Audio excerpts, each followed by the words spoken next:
Hello, everyone. Welcome to Talk Tariffs. To me, finally, someone other than Donald Trump and Howard Lutnick talking to all of you about tariffs.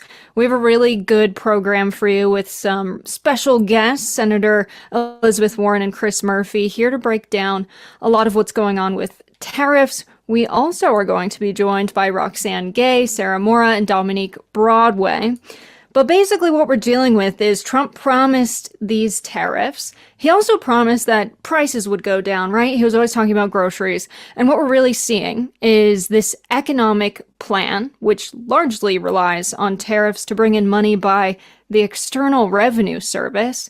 Over this past week, we found out that Trump knows very well it's American companies that will be paying the price of these tariffs. And he admitted that he would like for Walmart to eat those costs. So he knows that companies are going to be raising prices to cover these tariffs. And so he ran on bringing prices down, and now he has an economic policy that is just squeezing the working class. And we've been in situations before where we've had the very wealthy in America try to push policies that hurt working people and enrich the wealthiest members of our society while making the working class worse off. And what has changed this has been an energized citizenry coming together and saying we're not okay with this. And that's kind of why we're all on this call together. So you can go on moveon.org/action to send a letter to your member of Congress calling on them to take legislative action against the Trump tariff. So that's a huge thing you can do. If we all do it together, it'll be like a really big deal. They'll all notice it at the same time, and it'll make a big difference. And also, as we're doing this live stream, if you join the YouTube chat, you can be included in the stream. We can see your comments and what you say. But for now, we're going to go over to a couple of our panelists, Roxane Gay and Dominique Broadway. How are you doing? Welcome to Talk Tariffs to me. I'm good. How are you today? Thanks for having me. We're good. We're excited. So let's start with you, Roxane. These tariffs are going to affect our lives and our jobs and all of the industries we work in ways that we can imagine and also very unimaginable ways. So can you say how this is going to impact readers and authors? Where do books come from? Well, when a writer and a pen love each other very much, what a lot of people don't realize is where books are actually printed. And like many things, publishing has outsourced the work of printing books to China primarily. And so when we talk about tariffs, and especially the exorbitant tariffs that are being levied against China, we are talking about how the price of books, which is already quite high, is only going to get more expensive. Now, of course, we have libraries, but the books are also going to become more expensive for libraries. And so it's going to affect readers. It's especially going to affect writers who are already trying to eke out an existence. And well beyond writers, it's going to affect all of us because almost everything that we touch in our day-to-day lives is coming from a different country. And so when you think about publishing a book, you have to consider the fact that it might not go to print and then it's only going to be available online. Does this give the tech companies more control over what ideas are getting out? Is that something you're thinking about if hard No, copy books become inaccessible? they won't become inaccessible only because, every few years or so, people start to wring their hands about the death of the book, but it's been around for millennia. Books are going to actually be okay. Books are going to continue to be printed. And we won't see a situation where books are primarily ebooks simply because more people read physical books by far than ebooks. But what it does mean is that fewer books are going to be bought because it's more expensive to produce those books. It does mean that authors are going to generally start selling fewer books. And so it's really going to affect the quality and the quantity of the books that we see. And tech companies, of course, control everything in some insidious way or another, but they aren't going to control literature. We know that. Yeah, I'm one of the people that refuses to be an audibler. I just can't do it. I need to hold it. I need to flip the page. I don't know if it's just me. I think we're a dying bunch. Everyone wants to do it online. But speaking of things getting more expensive, I want to bring Dominique in to this conversation. How is your financial advice, both to your formal clients and also just like informally to your followers online, changed since Trump's massive Liberation Day on April 2nd, since this tariff policy has really taken shape?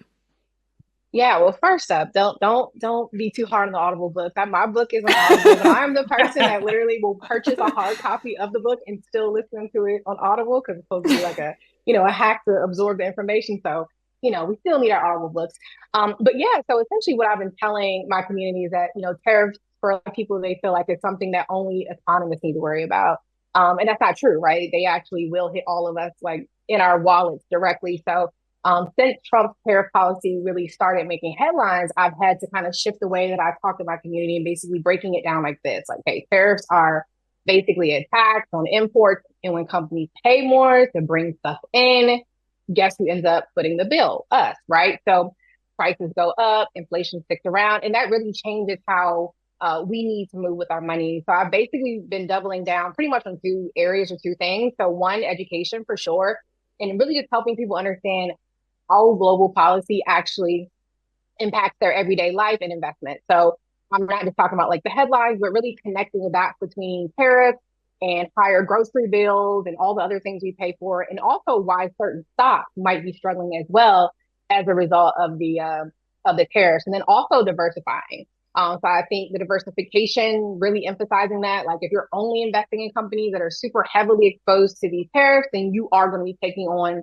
a lot more risk than you may realize, right? So I've also been encouraging people to diversify. That could be adding international stocks, exploring different sectors, and just looking at some of their favorite companies that they have and how they're going to be directly impacted by the tariffs. But at the end of the day, the goal is still the same, right? To protect the money we have, grow it.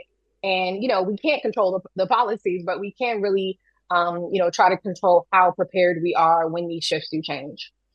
And what are you noticing in the comments? Are people being more risk averse and trying to save more because they're scared of what is looming once we start to see less shipments coming in and these prices really going up? Are you noticing people in the comments saying, I'm changing my behavior economically, financially speaking?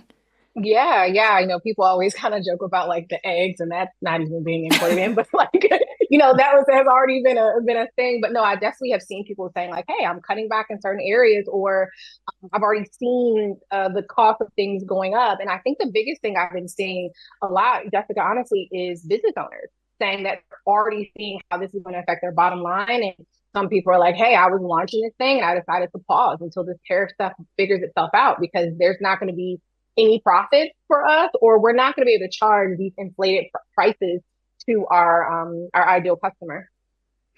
Now, Roxane, you're an author. You think about, the ideas, communicating things to people. Are you finding that tariffs, which I think it's a word not a lot of people understood. We saw the Google searches for it skyrocket after Trump was elected. And people are kind of joking around that this is happening in areas where people largely voted for Trump. But I looked into the Google trend. There were a lot of searches in DC. So even the people that are responsible for making policy in the country were wondering exactly what tariffs were. What do you make of this being an idea that's hard to communicate? It seems like this weird niche economic subject, but it's affecting everyone. As a writer, what do you make of the word and how it's hard to talk about? Well, I think there are a few things going on. One, people are unfamiliar with tariffs because a lot of younger people don't remember previous trade wars. We also see the president using the word tariffs to mean something else. And so I think a lot of people are trying to verify their understanding of what a tariff is versus what they're being told from the regime and their various cronies. And so there's a lot of confusion that's being generated, and this administration has predicated a lot of their power on deliberately confusing an uninformed electorate. And so people are trying to fill in those gaps and make sense for themselves of what a tariff is and how it will affect their own lives. Because to hear the president tell it, these big, beautiful tariffs, which like I won't even go there, but they are not going to benefit us. They are not going to be absorbed by foreign powers. Sorry, I'm in New York. Um, you know, they're going to be absorbed by American taxpayers. And really, what we're seeing is a tax increase. And the more that we get that message out, because it is the truth, the better off we will all be, so that people really understand what they voted for in some cases and what they voted against in others. Now, Dominique, I want to go to you. Something I've said a lot is why prices are going up is in part because a lot of the biggest corporations in America, they're importing, whether it's raw materials and they're manufacturing in the US or they're selling something from overseas. But a lot of these big corporations care about their stock valuation on Wall Street. They promise steady earnings reports where revenue will remain the same, profit margins will remain the same. And when they incur this sudden cost, whether it's 10% or 30% more on what they're importing, they tend to want to keep the profit margin exactly what they promised to their shareholders and have those steady returns. And so that's what I've been telling people as it's a contributing factor as to why prices go up, that a lot of these companies are beholden to Wall Street. Do you talk about this on your page? How do you see Wall Street's influence on these price increases? Yeah, it is interesting that, a lot of these companies they're like, hey, I have to, we want to be able to satisfy the street, as they say, right? Satisfy our investors.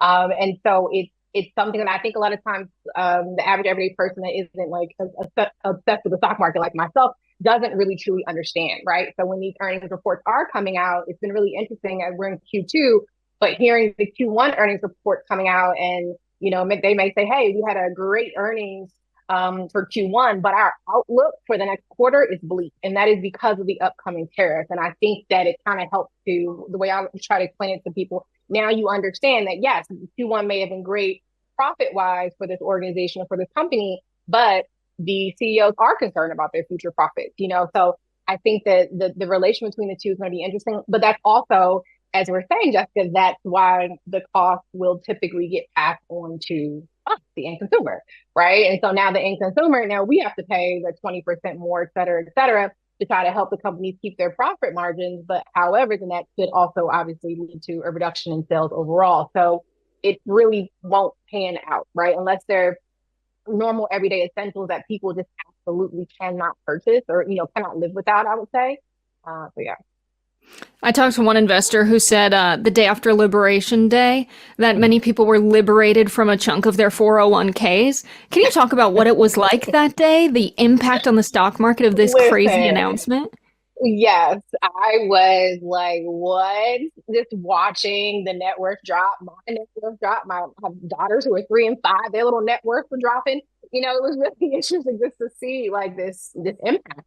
But it did create, there is this buying opportunity as well, right? But unfortunately, most people don't have a bunch of extra cash on hand to go in and start buying more. That does, like I said, it did create this discount day and discount, few days, honestly, and weeks. But yeah, it did not. Like I said, most people just don't have the extra cash on hand to take advantage of it. That's so interesting. I feel like, yeah, communicating this to the public is fascinating. My partner's dad is looking at his 401k and asking, Jessica, what should I do with it? I'm like, I don't know. I think one of the biggest problems with this administration is we don't know what's going to happen from one moment to the next. The tariff policy is changing Yeah. constantly. And that kind of It, environment mhm. makes it hard for business. Yeah, go ahead. Yeah, it does. And I would just say really quickly, that's been the biggest thing I've been telling like our community is that we don't know what's gonna happen. If anyone says they know exactly what's gonna happen, they're a liar. Like every day I'm kind of just sitting and waiting, like, what is he gonna say? What's gonna happen? And you don't know, and you have to pivot quickly. So even myself, like, oh, we can plan our content out for weeks. Like we can't, we need to make content like every day and change it because things are changing every day. So, none of us have a crystal ball, but I do think we have to be a lot more observant with the news and with the financial markets than ever before because things are shifting. They're shifting very fast. Now, Roxane, I want to go back to you. Do you have any like books coming up that you've noticed, it's directly affecting your work or any other authors about books going to print? Not yet. These Yeah. things are going to take some time. And like Dominique so well said, everything is changing from one minute to the next. So we can't even plan or prepare. And books have a long runway. In general, you have a year between a year or more, I should say, between when you sell a book and when it appears on shelves. And because printers are in such high demand, it takes months and months to even get in the publishing queue to be printed. And so right now, everything has already been sort of locked in for a while. We are going to start to really see how it affects writers in next year, perhaps, or late Q4 this year. It's a ways away. But where it's really affecting writers is in terms of journalism, in terms of publishing in magazines, in terms of anywhere that is dependent on advertising dollars or consumer dollars to somehow generate the funds to pay for writers. And so we're seeing it more in freelance publishing and magazine and newspaper publishing than we are in books. And that's been happening for a very long time, but a lot of businesses, both within publishing and beyond, are taking this as cover for doing the kinds of things they have long wanted to do, like raise prices. I think in a lot of communities, you can see prices are going up, even though the real effects of tariffs have not really started yet. And they're blaming the tariffs because they can, because the president is mercurial. Well, that's the polite word for it. And is changing his policies from not only one day to the next, but sometimes 1 hour to the next. I don't even know that he's familiar with his policies at this point. And so it's really hard to know what you can rely on and what's going to happen with your work. And some of us are going to be able to weather the insecurity and the uncertainty. And unfortunately, the most vulnerable Americans and well beyond our borders are not going to be able to weather these changes because their day-to-day lives are going to be affected in very material ways. Yeah, that's really well said, Roxane. I know you have to hop, but thank you for joining us. You have a busy schedule. Thanks for taking the time out of your day. Thank We you. really appreciate it. It's my pleasure. Have a great day. Now I get to pick Dominique's brain a little bit more. So, the question I get the most from my followers as someone who makes economic content is like, is this going to cause a recession? Are we going to be in a recession? How are you handling that question right now?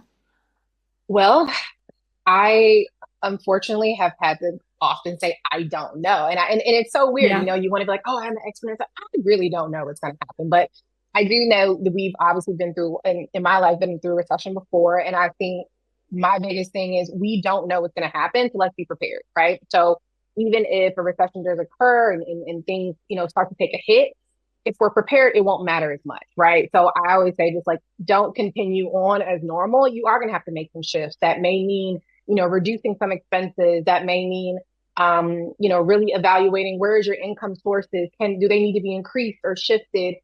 Maybe even reevaluating your assets, as I mentioned earlier, diversifying the investments you have so that you're ready, right? So, that's the goal. I mean, honestly, in life in general, right? As long as you're ready and prepared for whatever comes, you feel better. But for a lot of people, there's so much uncertainty because they aren't ready, right?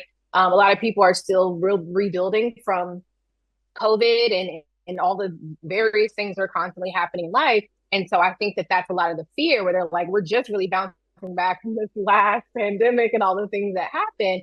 So how do we try to get ready for the next go around? But like I said, I'm just telling everyone, just be prepared. Try to have your emergency fund in place, have your investments going, but just have those things in place so that if things do take a downturn, you are prepared and not affected too much.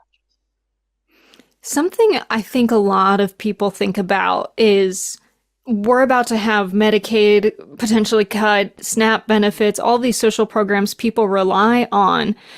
If those go away, that's going to be a huge drain on working class people's income, middle America's income. And right now, I've seen statistics that say it's as much as 60% of the country that's struggling to pay for their most basic necessities. And so people want to get ahead. I'm one of the rare cases in America where I'm socially mobile. And I think about the first time I ever had money in a savings account. There are some people that are working, 60 plus hours a week in the richest country in the world, and they're still not doing well. And now these tariffs are going to raise prices on them while programs they rely on are being cut. I mean, how do you see this affecting people at the very household level? Yeah, the interesting thing is it's already affecting, people are already affected. And that is really just because of the rise of inflation over the last couple of years. So that has already, taken a toll on people just going to the grocery store, buying diapers, buying gas, all the normal things have already started to go up. So my concern is that, the most people still can't handle a $500 emergency. And that has been a common statistic for years. And unfortunately, it's still a thing, right? In 2025. And so I feel like with this constant drain on income, like I said, people haven't really bounced back from when inflation really took off. So I think it's honestly going to get a lot worse before it gets better. And I think a lot of these benefits, if they're cut, it's going to make just the economy in a way worse shape than what people may even actually be preparing themselves for, which is why a lot of these programs are so important. They are needed. And I'm hoping that it's not a situation where they all get cut, then the economy takes a hit, we realize exactly, this is bad, and then they have to try to bring them back. It just kind of creates a lot of unnecessary problems. So it is something that I think is to be, on the lookout for. And it's kind of scary from that aspect for sure. I really appreciate you breaking this down. A lot of people think that because I know economic policy, I know finance. I'm like, those are not the same thing. So I have learned a lot from you. We're not done with you yet, Thank you. but really appreciate it. We're going to turn to Senator Chris Murphy for a bit. Senator Warren is going to be joining in just a moment, but thanks so much for coming on, Senator Murphy. Yeah, thanks so much for doing this. Thanks for having me. Yeah, as someone who grew up in Stamford, Connecticut, some of your turf, it is good to talk to you. I'm sorry I left, but appreciate the work you do. There's still time. You got a lot of life to live to make up for the mistakes of leaving that next state. Yeah, I regret saying that now. Thanks, Senator Murphy. I'll make my way back home. But yeah, I think, you come from this from an interesting angle as someone who focuses a lot on international policy. Can you say how Trump's tariffs are playing out in Congress? Well, I mean, I guess what I really know is how they're playing out in my state. The fact of the matter is, nobody knows what the future holds. So businesses are holding back on investment. A lot of consumers, are paring back their spending plans for the year. Both owner and consumer confidence is in the toilet. And I guess what really confuses my folks most is that, it feels like if you've got, access to billions of dollars, you can buy your way out of these tariffs. Tim Cook got, one of the first big exemptions to the tariffs, and that can't be coincidental to the fact that he, put $1 million in the pocket of Trump for his inauguration. So, in Connecticut, a lot of, small actors feel like, well, they're going to get screwed by these tariffs. Well, the big actors are going to find a way to get around the tariffs. And I think, that word is out in the international community as well. Trump just comes back from this big Middle East trip in which he basically makes it plain to everybody that he can be bought. You can pay him off with a private jet or a big investment in his crypto companies, and you can get what you want. Now, in the case of these sort of oil, petro dictatorships, they're not necessarily looking for tariff relief as much as they're, looking for security concessions. But other countries are going to, get wise to this, and they're going to start doing business deals with Trump, and then in the back door say, "Hey, listen, can you talk to me about the tariff?" So it's terrible for our economy, but it's a corruption scheme. First and foremost, it's another mechanism for Trump to get rich, for his political interests to get, stronger. And I think that's what's, driving a lot of the animosity back in Connecticut and all across the country is not just it's going to cost jobs. It's not just going to limit investment, but it's also just going to sort of continue to fuel this disparity between the haves who can afford to bribe Trump and the have-nots who, can't get a foot in the door. Yeah, so we talk about it domestically, like it's making the richest people in the country richer and the poorest people poorer. But at the international level, we're seeing that with entire countries, that the ones who can afford to bribe him are getting more favorable trade policies, and the ones who can't are kind of getting left behind. Well, and also that these countries are, going to start going to partnerships with nations that can give them more stability. I mean, obviously, no trading partner of the United States today has any idea what the rules are today, tomorrow, next month. And then you got China sitting there who says, listen, I can at least give you stability, right? Yeah, we may cheat a little bit more than the other countries do, but at least I can, give you some certainty. The deal you have with me, the tariff rates, the tax rates, the regulatory treatment, it's going to be the same today as it is a year from now. And so you will have more and more countries who just decide to cut a different deal, probably with the Chinese. That's terrible for the US economy. It's terrible for US companies. Instability in this global environment, ultimately benefits Beijing. I want to bring in Senator Elizabeth Warren, who comes at this from the angle of focusing on a lot of, banking regulation, financial regulation, making economic policy. What are you seeing? How is Congress handling these tariffs? So I apologize for being a couple of minutes late. We're having some technical difficulties. But I think that Senator Murphy has identified the problem, and what we're all trying to do is figure out what's going to be the fallout from this. So when you have a tariff policy that is like a giant game of red light, green light, it's like they're playing Squid Games here. And they keep flashing the light up. And at one moment, your tariff is 10% for everybody across the board on every product. And then the next moment, no, it went up to 30%. And then for that one over there, it went up to 100%. And then that one, oh, we're creating an exception, and it goes down. As Senator Murphy said, that instability means a lot of partners around the world say, not me, man, I'm going somewhere else. But focus for just a minute on what it means here in the US. We kept talking about the whole setup for this was that we wanted more manufacturing jobs here in the United States. We want to onshore more of our critical supply chains. So put yourself in the position of you're somebody who's thinking about where you're going to invest some money. You're going to have to borrow some money to do it, a few $1,000,000. You could use that money to build a factory here in the United States. You could use it to upgrade an old factory that's not at maximum capacity. You could use it to buy new tools so you could really manufacture at scale. You could use it to bring in and start to train a workforce that could really manage. But to do any of that, you realize you're not going to get your money back in the first hour. You're not going to get your money back even in the first year. It's going to take an arc of time before you're going to get your money back. So you got to make the best guess you can about what's it going to look like in terms of what am I going to have to pay to get the raw materials I need to be able to manufacture what I want to manufacture here. And what's my market going to look like on the other end?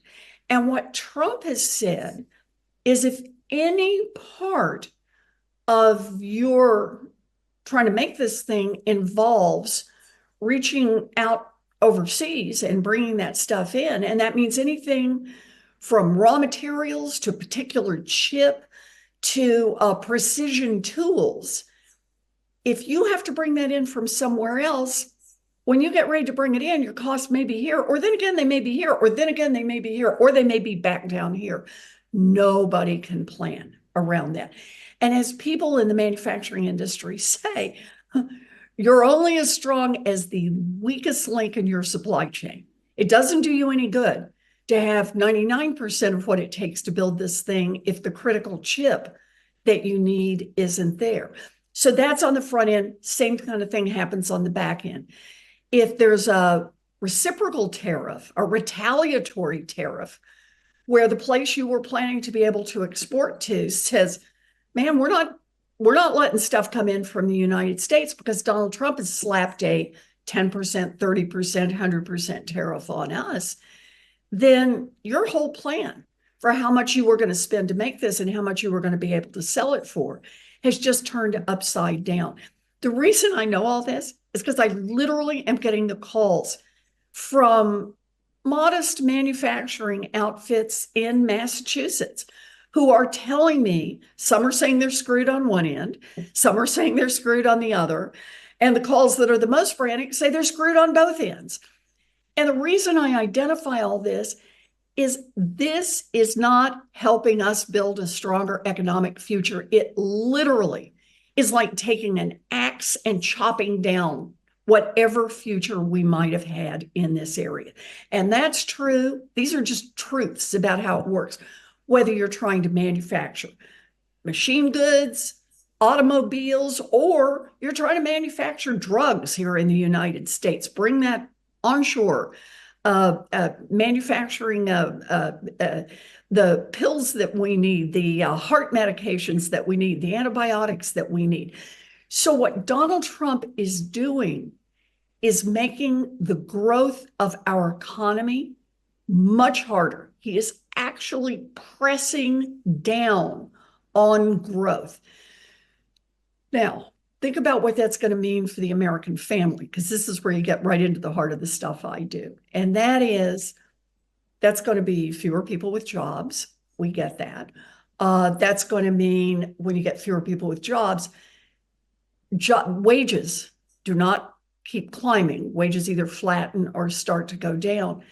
And those tariffs on pretty much everything, pretty much from everywhere, pretty much across the board, are going to be driving prices up. So prices go up, inflation goes up, jobs go down. And who's really going to feel this recession? It's just going to be hardworking families that are just trying to make it from one week to the next. So here's Donald Trump off doing his tweets, tariff by tweet. And the consequence is like a punch in the gut to every working family in this country. In some aspects, I do wish his Truth Social posts were actually the law, because when he said he wants Walmart to eat the tariffs, I was talking about this with my boyfriend. He's like, well, that's kind of a corporate profit tax, isn't it? Except it's so ineffective because it's not at all enforceable. But maybe if we just tell Trump that there's an easier way to do this and have Walmart pay a tax, he'll halt the tariffs. But I want to ask this question to both of you. I'll start with you, Senator Warren. Is there a way for Congress to halt these tariffs? So, yes. It's like known as the Constitution of the United States. And by the way, that's a good boyfriend. This one. I like his economic policy anyway. But yes, the only reason Donald Trump is in a position to do this crazed tariff policy that he's put in place is because Congress wrote a law that said in an emergency, we're going to authorize the President of the United States to take certain economic actions. And frankly, most of us read the statute and think, I think they were talking about sanctions, but it's a little bit of ambiguity around it. And Donald Trump has simply seized that and said, great, I'm going to do tariffs up and down. The statute is quite clear. Congress can say, whoa, time out, no emergency here. And the minute Congress says that, it rolls back the authority that Donald Trump is using. And by the way, I just want to point out to everybody, the authority he's using, think about this. He has got to declare emergency in order to use it. Somebody's going to have to explain to me what our emergency is with France. What is our emergency right now with Japan? What is our emergency with Brazil, right? Just keep on going through the list. And the answer is they didn't find any emergency. Donald Trump has seized power. And all it takes is votes in the Senate. If we had a handful of Senate Republicans who grow a spine and stand up and say no to him, we could roll this whole thing back. Democrats are ready to go. The Republicans are the ones who are resisting it. So, yeah, we got the power. But the problem is with the Republicans in charge, they're just lying on the ground saying, Donald Trump, please roll over us. Now, Senator. Yeah, go ahead. Sorry. Yeah, I want to hear what you think, Senator Murphy. And also, are Republicans all on board with this? Are they considering ways to halt the tariffs? Well, I mean, Donald Trump's voters are not all on board with this. I kind of describe it this way. A lot of folks out there who voted for Donald Trump, they thought that he was serious when he said he was going to lower costs. Yeah. And they thought that he wasn't serious when he said he was going to be a dictator on day one, right? That's just Trump being Trump. But Trump's going to take on costs. And it turns out that the opposite is true, that he wasn't serious about costs. He's actually driving up the cost of the things you pay for, and he's acting like a dictator. And so there's a lot of folks who voted for him who feel like they got cheated, like they feel like they got lied to. And a lot of those are Republican voters. Now, they will eventually put some pressure on Republican elected officials, but for the time being, as Elizabeth mentioned, the Republican congressional caucuses in the House and the Senate kind of act like a cult, right? Whatever the leader says, they do, even if it's hurting their own constituents. Now, eventually you pay a price for that. That's how democracy works, but it operates like a cult. A couple just additional things to say. Elizabeth is right that they have to declare this emergency. And the backflips that they are doing to declare the emergency are just laughable. So one of the emergencies they had to declare was with Canada so that we could get into this dumb, nasty trade war with Canada. And what they declared was a fentanyl emergency. Now, there is a fentanyl emergency at the American border. It's just not that border.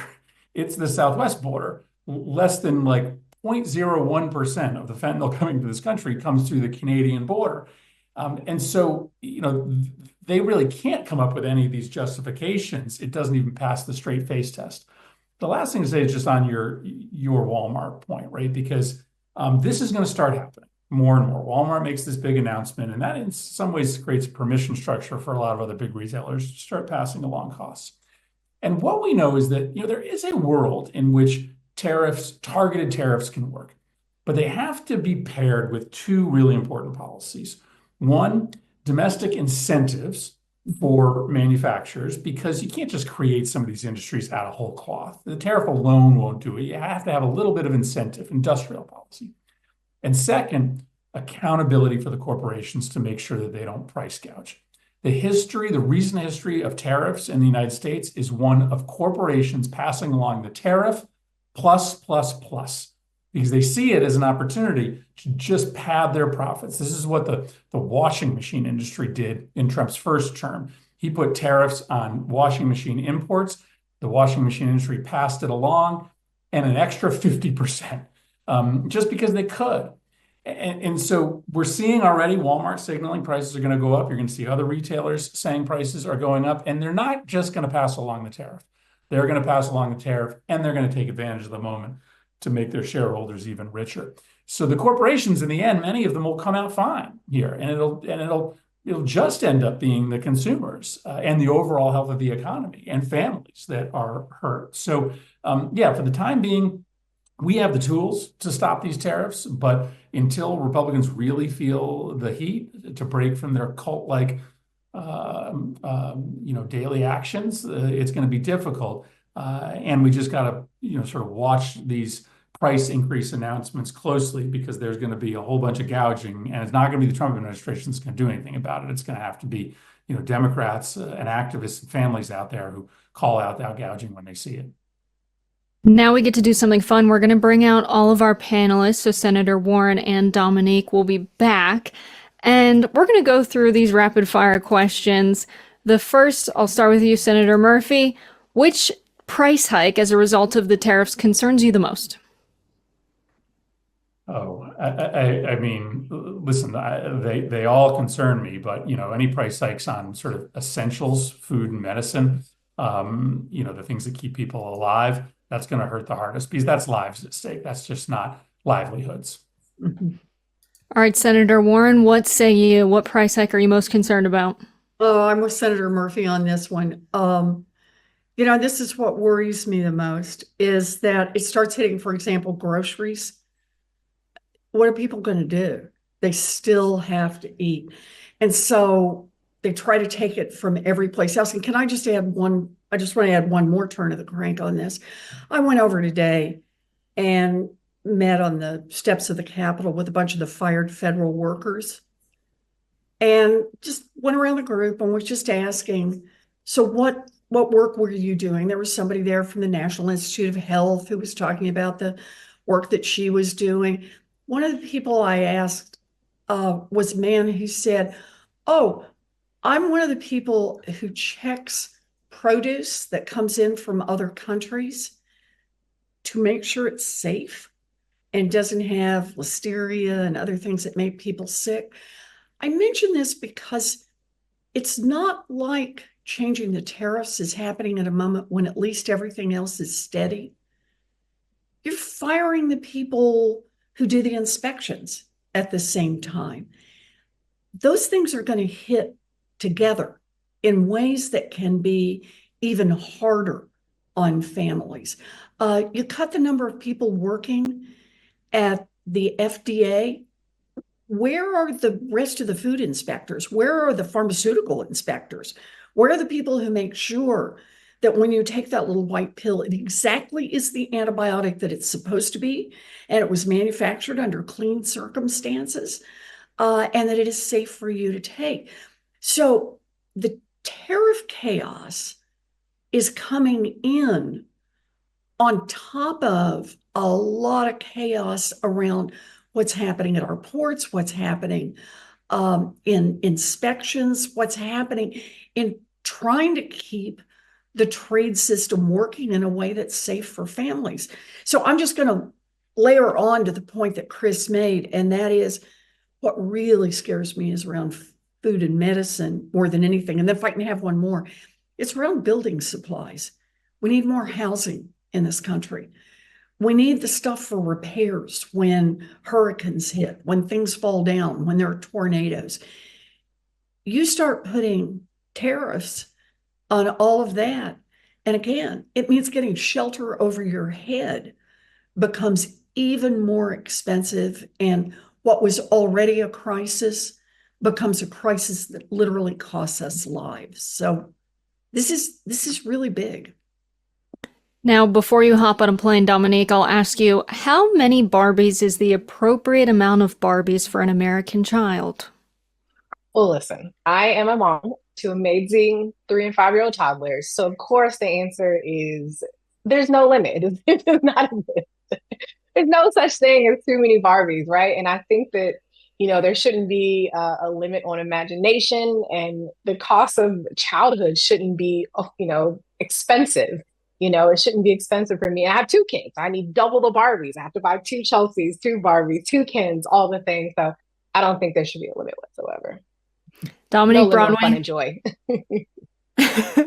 Thank you so much for joining us. I want to go to Senator Murphy. Let's see. Would you rather levy tariffs so all American consumers pay a little more for everything they buy, from groceries to appliances, or tax the rich? These are really hard questions. You really put the screws to us here. Yeah, I mean, I was going to give you the Barbie one. It's the same answer. Yeah, I mean, listen, that's what makes all of this so offensive. The backdrop to the price increases on average families is that the billionaire class is getting a giant tax cut, is getting regulatory breaks, is getting exemptions from the tariffs.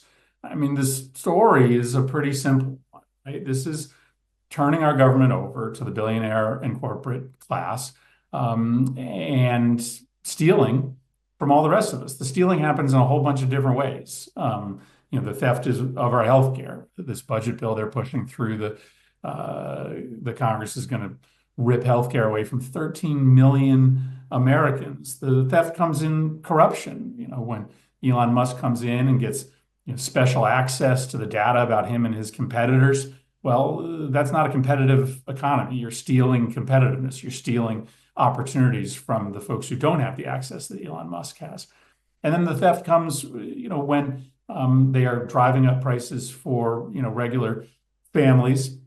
Well, the billionaires, don't ever have to think about paying 10, 20, 30% more because it won't matter to them. It's a consequence of a billionaire mindset, right? I mean, you heard Donald Trump say it about the Barbies and the school supplies. I mean, they just never have ever had to think about how much their Christmas gifts cost or whether or not they're going to be able to afford, paper and pencils and notebooks for their kids in the fall. They've never had to rely on Medicaid, during a period of unemployment. Social Security isn't the way that they pay for retirement. When you've, grown up with a silver spoon in your mouth, like Donald Trump has, and like a lot of the people around him, you just think differently than everybody else. For the rest of America, a 10%, 20% increase in your grocery bill, that's sort of the end of the year for you, right? I mean, that sort of then changes your day-to-day existence as a family. Because in order to put the food on the table, when you're literally living paycheck to paycheck, you're going to have to postpone paying that rent, and you're going to have bill collectors chasing you, and the interest on your credit card bill just accumulates, right? That experience of a 10 to 20% increase in food can fundamentally change your financial existence for a decade for an American family. And a billionaire like Donald Trump just doesn't get that. Senator Murphy, my ex-senator, thank you for talking tariffs with us. It was great to have you on. Thanks. Now, Senator Warren, if you could leave the folks on this call with one thing, one anecdote, what would that be? I think the thing I would leave with is that these are tough times, really hard. And I'll be blunt, it's a lot worse than I thought it was going to be. I knew it would be bad, but wow, the things they're doing.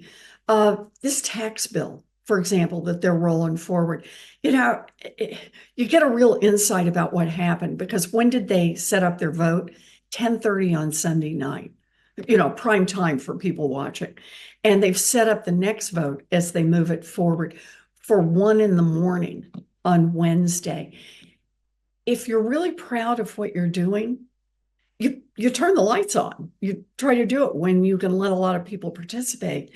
So right now, what I see is the very story of how the Republicans are relentlessly rolling forward on what they want to do, but even they know that it's not popular. Even they know that they are driving this economy over a cliff. Donald Trump, when he's tweeting at Walmart, he's trying to hold back the wave that is coming his way. All of us, we need to use that energy. It's happening right now. The Republicans can feel it. I know people get aggravated with the Democrats. Listen, believe me, I get aggravated with the Democrats, but mostly nobody's chasing us off the stage for trying to take away their health care. Nobody is shouting us down at town halls because we've disappeared people off the streets. Nobody's coming after us saying, what the hell? You promised that you were going to lower my costs, and this is what you're doing to this country. So I think of this as a moment when Republicans and Democrats are actually beginning to see the same thing. And that is that what Donald Trump and these Republicans in Congress are doing is a disaster for this country. And every day that goes by, it gets worse. That means this is our time to speak out. This is our time to talk with people about what's happening. This is our time to frame the narrative.